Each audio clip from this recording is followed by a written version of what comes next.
Hey everyone, इस video में हम डिस्कस करेंगे 2022 सीटेट का पेपर। इससे पहले हम बहुत सारे प्रीवियस ईयर क्वेश्चन सॉल्व कर चुके हैं। अगर आपने नहीं देखी है तो आप देख सकते हो। सीटेट CDP PYQ नाम से लिस्ट बनी हुई है चैनल पे। अब ये पेपर आपको थोड़ा सा ब्लर दिख सकता है दिखने में, क्योंकि 2022 का पेपर ऑनलाइन हुआ था तो वहाँ से ये प्रिंट हुआ है, तो थोड़ा सा ब्लर हो सकता है, लेकिन आपको अच्छे से समझ आने वाला है। ठीक है। और ये पेपर जब करोगे ना, तो जो प्रीवियस ईयर क्वेश्चंस हमने किए थे उन्हीं में से पूरा पेपर बना हुआ है, कोई भी इसमें नया क्वेश्चन नहीं है। सीटेट जो है वो हमेशा ही अपना रूल जो है फॉलो करता है, सिलेबस फॉलो करता है। जो प्रीवियस ईयर पेपर होते हैं उन्हीं में से हमेशा क्वेश्चन आते हैं सीटेट में। बस थोड़ी सी जो लैंग्वेज है उसको घुमा दिया जाता है, बाकी कंसेप्ट वगैरह सब कुछ सेम रहते हैं। तो प्रीवियस ईयर करना बहुत ज़्यादा इंपॉर्टेंट है। उसके बाद पूछते हैं कि कौन सी बुक चाहिए, कौन सी नहीं चाहिए। ऐसी कोई स्पेसिफिक बुक नहीं होती सीटेट की, बस आपको मॉक टेस्ट लगाने होते हैं। और जो थ्योरीज़ होती है वो आप कहीं से भी पढ़ सकते हो, समझ सकते हो। जो पॉइंट्स आपको याद नहीं रहते वो बस अपनी नोटबुक में लिख लेना, उसके बाद रिपीट होते रहते हैं कुछ पॉइंट्स, तो 10 एक पेज ऐसे बन जाते हैं जो न्यू होते हैं, तो आपको अच्छे से समझ आ जाएगा CDP का। ठीक है, तो स्टार्ट करते हैं ये 2022 का पेपर जो ऑनलाइन हुआ था। चैनल को सब्सक्राइब और लाइक नहीं किया है तो ज़रूर करना। Which period makes the transition from childhood to adulthood? तो अब इसका आंसर हमें अच्छे से पता है कि चाइल्डहुड से लेके एडल्टहुड तक जो ट्रांजिशन पीरियड यानी परिवर्तन काल का जो समय होता है वो कौन सा होता है? वो होता है एडोलसेंस, किशोरावस्था। तो फोर्थ ऑप्शन सही हो जाएगा। दहलीज बोला जाता है इसको, एडल्टहुड की किशोरावस्था को। ठीक है, फोर्थ ऑप्शन सही है यहाँ से। नेक्स्ट है, विच of the following would require use of gross motor skill? Gross motor skill के लिए कौन सी चीज़ें उपयोगी होती है? तो ग्रॉस मोटर स्किल क्या होती है? जो स्किल्स यूज़ होती है फिज़िकल एक्टिविटी करने में, लाइक वॉकिंग, रनिंग, ऐसी चीज़ें करने में जो जिसमें शारीरिक काम ज़्यादा होता है। तो पेंटिंग ऑन अ पेपर नहीं, कटिंग एंड पेस्टिंग नहीं, थ्रेडिंग द नीडल नहीं, वॉकिंग एंड रनिंग हाँ बिल्कुल सही, जिसमें भाग दौड़ वाले काम होते हैं। फिजिकल एक्टिविटी जो होती है वो होती है ग्रॉस मोटर स्किल से रिलेटेड। तो फोर्थ ऑप्शन सही हो जाएगा। नेक्स्ट है, the first primary agent of socialization. अब बताओ ये क्वेश्चन कितनी बार रिपीट नहीं हुआ? हर पेपर में ये क्वेश्चन हमने पढ़ा है, 2014 में भी था, 15 में भी था, कि फर्स्ट कौन से है या सेकंड कौन से है, बस यही पूछे जाते हैं। तो फर्स्ट प्राइमरी एजेंट होती है फैमिली और नेबरहुड, हमने अच्छे से पढ़ा था। तो फैमिली ही ऑप्शन यहाँ से फर्स्ट ऑप्शन राइट हो जाएगा। स्कूल, मीडिया, फ्रेंड्स, ये सब सेकेंडरी में आते हैं हमेशा। प्राइमरी तो घर के ही माता पिता, दादा दादी, उसके घर के, और या फिर नेबरहुड आसपास के लोग, वो ही होते हैं प्राइमरी एजेंसी। फैमिली सही आंसर है। The belief that physical objects such as dolls, cars etcetera have life like qualities. अब ये क्वेश्चन जीन पियाजे की थ्योरी से है। एनिमिज्म का सिद्धांत बच्चों में डेवलप किस एज में होता है? तो वो होता है प्री ऑपरेशनल स्टेज में। एनिमिस्टिक थिंकिंग इसको कहा जाता है, जब बच्चे सजीववाद करने लगते हैं, मतलब अपनी गुड़िया को खाना खिलाना, ये बोलना कि चांद हंस रहा है, मतलब ऐसी चीज़ें जो होती हैं, एनिमिज्म करना, निर्जीव चीज़ों का भी सजीव समझना। तो ये फर्स्ट ऑप्शन सही है यहाँ से। और ये जीन पियाजे के अनुसार प्री ऑपरेशनल जो सेकंड स्टेज थी उसमें होता है। ठीक है, जीन पियाजे की थ्योरी आपने नहीं पढ़ी है तो उसमें आप चाहो तो कहीं से भी पढ़ सकते हो जहाँ से आपको अच्छा लगे, लेकिन वीडियो पड़ी हुई है चैनल पे, बिल्कुल पॉइंट टू पॉइंट इसमें लिखा हुआ है कि कौन सी विशेषता कौन सी स्टेज में डेवलप होती है। फर्स्ट ऑप्शन यहाँ से सही है, एनिमिस्टिक थिंकिंग। नेक्स्ट है एजर्शन से क्वेश्चन। एजर्शन दिया हुआ है, 4 year old Riya can not take into consideration for the height and which of the two beakers the same time while pouring the same amount of water in two tall and wide beakers. मतलब conservation का सिद्धांत है कि 4 वर्षीय रिया लंबे और चौड़े 2 बर्तन में एक ही समय में समान मात्रा में पानी डालते समय बर्तनों की ऊंचाई और चौड़ाई को एक ही समय में ध्यान नहीं रख पाती। ये कंजर्वेशन वाला कंसेप्ट है कि 2 बीकर दिए गए हैं, एक लंबा है और एक चौड़ा है। अगर उसमें इक्वल अमाउंट में पानी डाला जाए तो बच्चे ये नहीं बता पाते कि किस में ज़्यादा है किस में कम है, उनको उसी में ज़्यादा लगता है जो लंबा होता है, जो जल्दी भर जाता है। तो ये होती है प्री ऑपरेशनल स्टेज में अकॉर्डिंग टू जीन पियाजे, जिसमें कंजर्वेशन का सिद्धांत डेवलप नहीं हुआ, रिवर्सिबिलिटी का सिद्धांत भी डेवलप नहीं हुआ, एनिमिज्म जिसमें बच्चा करता है सेकेंड स्टेज प्री ऑपरेशनल। ठीक है, तो इसका कारण क्या है? जीन पियाजे के अनुसार संज्ञानात्मक विकास की पूर्व संक्रियात्मक हाँ बिल्कुल सही प्री ऑपरेशनल चरण में है। तो ये दोनों ही स्टेटमेंट सही है, ए और आर दोनों सही है, और आर ए की सही व्याख्या बिल्कुल करता है। ठीक है, तो फर्स्ट ऑप्शन यहाँ से सही हो जाएगा, प्री ऑपरेशनल स्टेट का ही कंजर्वेशन का सिद्धांत था। Giving cues and offering support to children as when required is an example of. इसे देख के याद आती है लेव वाइगोस्की की, जिन्होंने कहा है कि जो सपोर्ट, हेल्प, क्यूज़, गाइडेंस जो दी जाती है उसको क्या बोलते हैं? स्कैफोल्डिंग। ठीक है, एक एरिया होता है जिसको कहते हैं ZPD। उस एरिया में पहले बच्चा जो काम नहीं कर पाता वो किसी की हेल्प, गाइडेंस, जिसे स्कैफोल्डिंग कहते हैं, उसकी हेल्प से कर पाता है। ठीक है, तो उसे कहते हैं स्कैफोल्डिंग, जो मदद दी जाती है। और जो एरिया होता है उसको कहते हैं ZPD। बस यहीं से क्वेश्चन आते हैं लेव वाइगोस्की के बेली। और स्पीच के बारे में भी आता है, जो स्पीच इन्होंने दी है। लेव वाइगोस्की की थ्योरी भी अच्छे से पढ़ी हुई है हमने। नेक्स्ट है the application of Vygotsky's theory to children education proposes. अब हम पिछले अगर पेपर देखें हो तो वाइगोस्की से ऑलमोस्ट क्वेश्चन आता ही आता है, चाहे और किसी से आए ना आए। पियाजे से भी कई बार स्किप हो जाता है, सीटेट में वाइगोस्की से क्वेश्चन देखने को मिले हैं। तो बच्चों की शिक्षा के लिए वाइगोस्की के सिद्धांत का अनुप्रयोग जो वाइगोस्की है उन्होंने अपनी दी है सोशो कल्चर थ्योरी, जिसमें समाज और कल्चर के बारे में बताया है। और ये बताया है कि जो बच्चे हैं वो सहयोगी अधिगम के द्वारा सीखते हैं, अपने पीयर्स के साथ इंटरेक्शन करके सीखते हैं। तो यहाँ से सही हो जाएगा कोलैबोरेटिव लर्निंग, सहयोगात्मक अधिगम। ऑपरेंट लर्निंग, ये ऑपरेंट वो है जो स्किनर ने दिया है। Rote learning negative, passive learning भी नेगेटिव, एक्टिव लर्निंग होना चाहिए। तो कोलैबोरेटिव लर्निंग सही है, सहयोग के साथ। फर्स्ट ऑप्शन सही है। कोहलबर्ग के नैतिक विकास के किस चरण में व्यक्ति अपने व्यवहार के परिणाम के बजाय दूसरों की अपेक्षा अनुसार कार्य करता है? तो जिसमें पूर्ण रूप से दूसरों पे डिपेंड रहता है, उसे कुछ नहीं पता मोरालिटी क्या होती है, तो ऐसी स्टेज होती है प्री कन्वेंशनल। फर्स्ट स्टेज देखो, प्री ऑपरेशनल ये तो जीन पियाजे की है, हमसे कोहलबर्ग पूछा है तो ये तीनों कोहलबर्ग की है। प्री कन्वेंशनल, कन्वेंशनल और पोस्ट कन्वेंशनल। तो प्री कन्वेंशनल यहाँ से सही आंसर है, बिल्कुल दूसरों पे डिपेंड रहता है। ठीक है, कन्वेंशनल में भी दूसरों पे डिपेंड रहता है, लेकिन खुद की थोड़ी बहुत समझ उस बच्चे को आ जाती है। पोस्ट कन्वेंशनल में तो खुद बिल्कुल ही महात्मा हो जाता है बंदा। तो सेकेंड ऑप्शन सही है यहाँ से, pre conventional level, first level जो है। अब प्रोग्रेसिव एजुकेशन कैसी होती है? एक प्रगतिशील कक्षा, एग्जामिनेशन सेंट्रिक नहीं, टेक्स्ट बुक सेंट्रिक नहीं, टीचर सेंट्रिक नहीं, लर्नर सेंट्रिक बिल्कुल सही है, जहाँ पे लर्नर खुद सेंटर में होते हैं। चाइल्ड सेंटर्ड, बच्चे जो है वो सेंटर में होते हैं, लर्नर सेंट्रिक। रेणु एक विद्यालय में परामर्शदाता है, मतलब काउंसलर है। हार्वर्ड गार्डनर के सिद्धांत के अनुसार प्रभावी परामर्शदाता के रूप में उसके पास कौन सी बुद्धि होनी चाहिए? तो काउंसलर क्या होते हैं? जो दूसरों की भावनाओं को समझते हैं, है ना, दूसरों, तभी वो काउंसलिंग कर सकते हैं जब वो दूसरों को अंडरस्टैंड कर रहे हैं। तो इसको क्या बोलते हैं? देखो, लिंग्विस्टिक नहीं, भाषिक बुद्धि नहीं, ये तो लेख उसमें होती है जो भाषण देते हैं, स्पीच देते हैं। स्पेशल बुद्धि दार्शनिकों में होती है।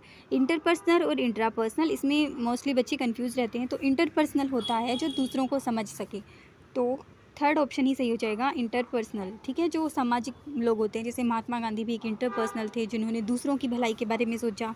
इंट्रापर्सनल होता है खुद के बारे में सोचना।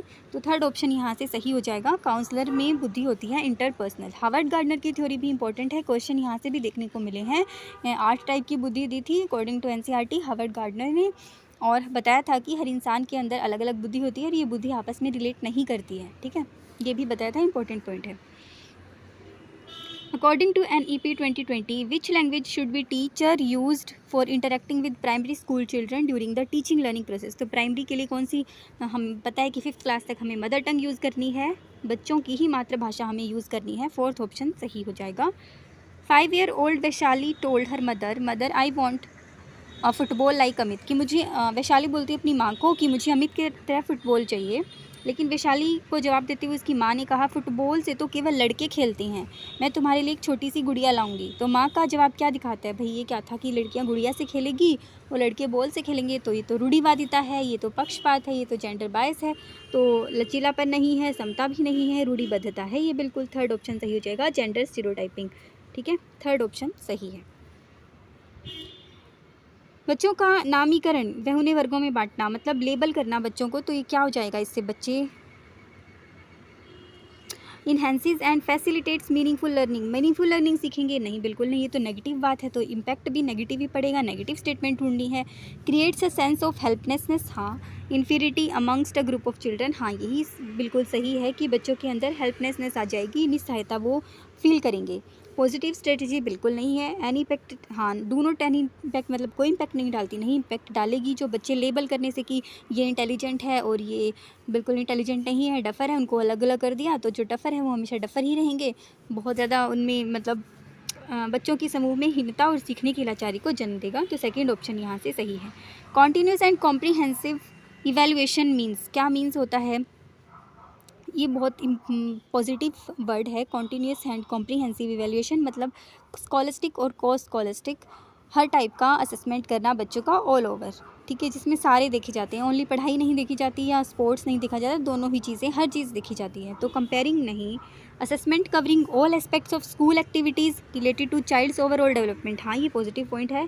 Evaluation of child's performance on the basis of scholastic नहीं, दोनों ही स्कॉलस्टिक और को स्कॉलस्टिक इसमें ऐड होती है। Evaluation of the children at the end of the year to determine promotion to the next class, बिल्कुल नहीं। तो यहाँ से ऑप्शन जो बनेगा वो सेकंड ही सही बनेगा कि ऑल ओवर डेवलपमेंट का जो असेसमेंट बच्चे का किया जाता है कॉन्टिन्यूस एंड कॉम्प्रिहेंसिव में।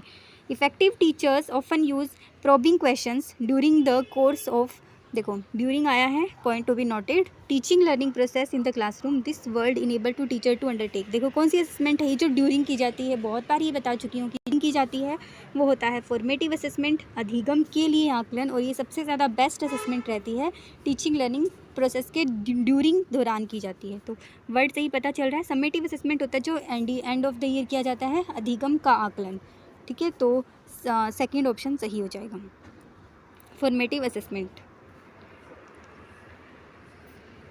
Role of teacher in an inclusive classroom, क्या रोल होता है टीचर का एक इंक्लूसिव क्लासरूम में? बच्चों की विविध ज़रूरतों का पता लगाना, उनका ख्याल रखना, हाँ। केवल कुछ खास, केवल तो वैसे ही नेगेटिव है। बच्चों को उनकी एकेडमिक क्षमता के आधार पर पहचानना और पृथक्करण करना नेगेटिव पॉइंट है, काटो, ये भी काटो, ये भी काटो। खास ज़रूरतों वाले बच्चों को विशेषज्ञ के पास भेजना व सुनिश्चित करना कि उन्हें अलग नहीं, अलग कैसे पहचाना जा सके। समावेशी कक्षा है जिसमें हर टाइप के बच्चे इंक्लूडेड हैं, तो फर्स्ट ऑप्शन ही सही हो जाएगा। उनकी ज़रूरतों को का पता लगाना कि कौन सा बच्चा किस तरह से पढ़ सकता है। अगर कोई दृष्टिबाधित है तो उसके लिए छूने वाली चीज़ें लाई जाए, जो सुन नहीं सकता उसको बिल्कुल आगे बैठाया जाए, और हाव भाव वाले जो, ताकि वो टीचर के बिल्कुल समझ सके संकेतों को। नेक्स्ट है, what should a teacher keep in mind while teaching a diverse group of learners, क्या रखना चाहिए टीचर को एक माइंड में जब वो विविधताओं वाली क्लास को पढ़ा रहा है?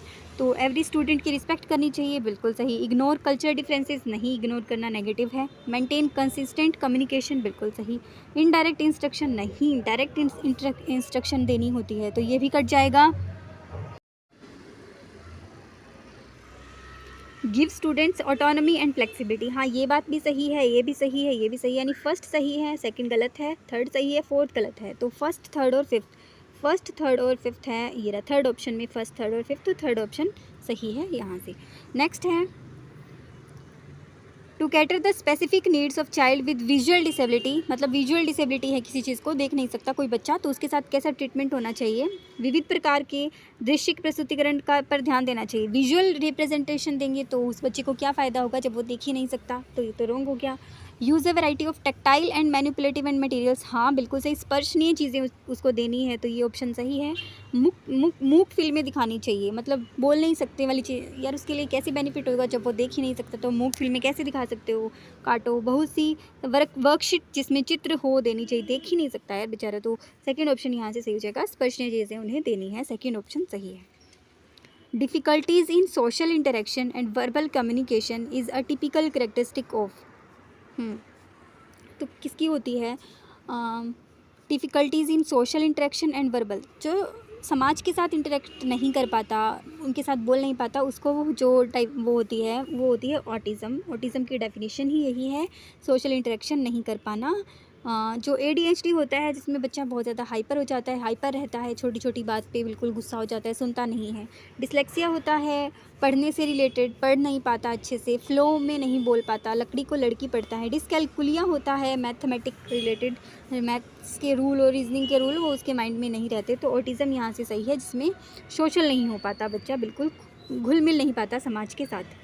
नेक्स्ट है, the teacher gives clays of different columns to the children, शिक्षक बच्चों को विभिन्न रंग वाली चिकनी मिट्टी देकर कहती है कि उनके मन में जो आता है वो बनाएं, मतलब अच्छी बात कर रही है टीचर कि जो मन में आ रहा है बना दो भाई, तो उनकी क्रिएटिविटी जो सृजनात्मकता होती है वो उसको बढ़ावा दे रही है, रटना को नहीं दे रही, ऐसा योग को भी नहीं दे, अनुशासनहीनता की कोई बात नहीं है। बच्चे कुछ अपनी क्रिएटिविटी करेंगे, अपना दिमाग लगाएंगे, कुछ अच्छा बनाने की कोशिश करेंगे, और जो क्रिएटिविटी होती है वो हमेशा जाती है डाइवर्जेंट थिंकिंग के साथ, ये भी ध्यान रखना, डाइवर्जेंट, ठीक है।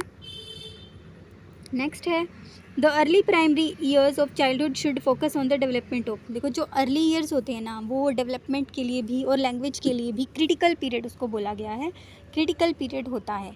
तो इसमें किस चीज़ का डेवलपमेंट होता है? फिजिकल स्किल्स, हाँ बिल्कुल। सोशल, हाँ बिल्कुल। कोग्निटिव, हाँ ठीक है। इमोशनल, हाँ बिल्कुल। एब्स्ट्रैक्ट रीजनिंग, नहीं। एब्स्ट्रैक्ट रीजनिंग तो एडोलसेंस में होती है, तो ये फोर्थ ऑप्शन सही है। फर्स्ट, सेकंड, थर्ड, फोर्थ, तो first, second, third, fourth third option में है। थर्ड ऑप्शन, तीनों ऑप्शन सही हो जाएंगे। ठीक है, बहुत क्रिटिकल पीरियड इसको माना जाता है अर्ली चाइल्डहुड को। रचनावादी कक्षा में अर्थपूर्ण सीखना क्या होता है? Refers to the storage and, देखो storage and retrieval of information, ये कंस्ट्रक्टिविस्ट नहीं है, क्योंकि स्टोरेज मतलब उसकी माइंड में जो है वही बोलना, कुछ अपने दिमाग से नहीं करना। Is the process of discovery through exploration and interaction, हाँ बिल्कुल सही है, second option. Occurs through the use of rewards and punishment, नहीं। टेक्स प्लेस थ्रू रिपीटेड, नहीं, तो सेकेंड ऑप्शन ही सही हो जाएगा। अन्वेषण व अंत्य क्रिया के द्वारा खोज की प्रक्रिया होती है कंस्ट्रक्ट करना, कंस्ट्रक्टिविस्ट क्लासरूम।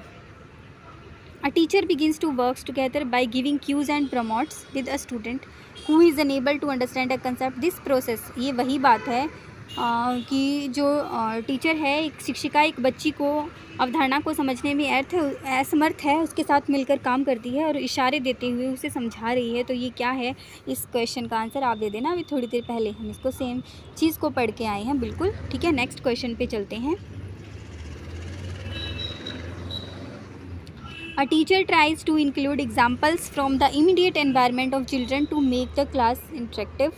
मतलब एक शिक्षिका कक्षा को संवादात्मक बनाने के लिए बच्चों के आसपास के पर्यावरण से उदाहरण शामिल करती है। सामाजिक सांस्कृतिक संदर्भ के सीखने की महत्वपूर्ण भूमिका है, हाँ ये बिल्कुल दोनों ही सही बातें हैं। तो ए और आर दोनों सही है कि सामाजिक आसपास के वातावरण से ले रही है एग्जाम्पल, तो दोनों ही सही स्टेटमेंट है बिल्कुल। What will pose as a hindrance to a child in solving problem, मतलब समस्या समाधान में बाधा क्या उत्पन्न करेगा? समस्या को सही से पहचानना, नहीं। अगर समस्या को सही से पहचानेगा ये बाधा नहीं है। स्पष्टता से परिभाषित, ये भी बाधा नहीं है। पहले सुलझाई गई मिलती जुलती समस्याओं के बारे में सोचना, ये भी बाधा नहीं है। वस्तुओं के इस्तेमाल के पारंपरिक तरीके पर स्थिर रहना, देखो स्थिर रहना जो फिक्स्ड जो वर्ड होता है ये हमेशा नेगेटिव देता है। फ्लेक्सिबल होना चाहिए, फिक्स्ड नहीं होना चाहिए, तो फोर्थ ऑप्शन सही हो जाएगा। नेक्स्ट है mistakes and errors made by the students are indicative of the failure of the teacher and the student, देखो स्टूडेंट और टीचर फेल हो सकता है, स्टूडेंट को कभी फेल नहीं मानना। दैट मीन्स ये स्टेटमेंट गलत है कि जो विद्यार्थियों द्वारा गलतियां और त्रुटियां की गई है वो उनकी असफलता को दर्शाती है, बिल्कुल नहीं। वो तो उनकी खिड़कियां होती है, वो उनकी सोच को दर्शाती है बच्चों की। अच्छा, इसका रीज़न क्या है? बच्चों में खुद से सोचने की क्षमता नहीं होती और उनके सीखने को सुनिश्चित करने के लिए उन्हें लगातार निर्देश देने पड़ते हैं, बिल्कुल नहीं। दोनों ही स्टेटमेंट गलत है। तो ए और आर दोनों सही है, लेकिन आर ए नहीं, ए और आर दोनों ही गलत हैं, बिल्कुल फोर्थ ऑप्शन सही हो जाएगा। विच of the following is not an emotion, कौन सा नहीं है emotion? Memory, anger, love, fear, तो एंगर, लव और फियर तीनों ही इमोशन है। मेमोरी जो होती है माइंड में होती है, ये कोई इमोशन नहीं है हमारा। What strategies can teacher use to increase intrinsic motivation in her primary grade student, intrinsic motivation पैदा करना है, अंदर से प्रेरणा देनी है उन्हें, तो क्या करेंगे? Praise each and every effort made by every student, मतलब हर विद्यार्थी के हर प्रयास की प्रशंसा करके हम उन्हें एक्सट्रिंसिक मोटिवेट करेंगे, इंट्रिंसिक नहीं। वो बाह्य रूप से मोटिवेट होंगे, प्रशंसा के लिए वो लर्निंग करेंगे, तो फर्स्ट ऑप्शन गलत है। पनिश तो करना वैसे ही गलत होता है, कंपटीशन भी गलत होता है। Encourage children to experience joy of learning, हाँ अगर उनको किसी लर्निंग करने में मज़ा आएगा तभी वो अंदर से इंट्रिंसिक मतलब मोटिवेटेड होंगे अंदर से काम करने के लिए, तभी उनकी लर्निंग अच्छी होगी, तो फोर्थ ऑप्शन सही है यहाँ से। Overall physical and mental well being of the child, मतलब बच्चे का समग्र शारीरिक व मानसिक स्वास्थ्य अधिगम को क्या करता है? प्रभावित नहीं करता, बाधा डालता है, संबंधित नहीं है, सुशासित करता है, फैसिलिटेट, देखो प्रभावित हमेशा करता है, तो यहाँ से फोर्थ ऑप्शन सही हो जाएगा, फैसिलिटेट करता है। अगर अच्छा उसका शारीरिक और मानसिक है तो उसकी लर्निंग भी बहुत ज़्यादा अच्छी होगी, ये तो हमें पता ही है कि फैसिलिटेट आंसर यहाँ से सही हो जाएगा। नेक्स्ट है रूही का मानना है कि उसने ठीक से पढ़ाई नहीं की थी जिसके कारण उसके विज्ञान की परीक्षा में नंबर नहीं आए, जबकि वह विज्ञान में बहुत अच्छा प्रदर्शन कर सकती थी। रूही अपने प्रदर्शन का आरोपण किस कारण को कह रही है? ठीक है, तो ये तो हम कई बार सोचते हैं जब हमारा एग्ज़ाम होता है और हम अच्छा नहीं स्कोर कर पाते तो लगता है कि यार यहाँ हमें कमी छोड़ दी, हमें इसको थोड़ा और पढ़ना चाहिए था। तो अभी हमारे पास टाइम करने के लिए तैयारी करने के लिए टाइम है सीटेट के एग्ज़ाम के लिए, 21 जनवरी को एग्ज़ाम है, तो अच्छे से एफर्ट कीजिए। तो यहाँ उसने किस चीज़ की कमी को प्रदर्शित कर रही है? एनवायरमेंटल फैक्टर नहीं, लैक ऑफ एबिलिटी नहीं, लैक ऑफ एफर्ट यस बिल्कुल सही, उसने एफर्ट कम लगाए हैं इसके लिए, तो एफर्ट की कमी लगी है, उसने कोई लक को भाग्य को नहीं दिया, योग्यता थी उसमें कि ये विज्ञान में अच्छा प्रदर्शित कर सकती है, पर्यावरणीय कार्य कुछ है नहीं, कोशिश की कमी है यहाँ पे, थर्ड ऑप्शन सही हो जाएगा। तो ये 2022 का पेपर था, 30 क्वेश्चन हमने सोल्व किए हैं CDP के, उसके बाद हम और भी सब्जेक्ट्स के सोल्व करेंगे। अगर आपको किसी और सब्जेक्ट की चाहिए तो आप कमेंट कर सकते हो, ठीक है। तो मिलते हैं नेक्स्ट वीडियो में, लाइक और सब्सक्राइब ज़रूर करना चैनल को।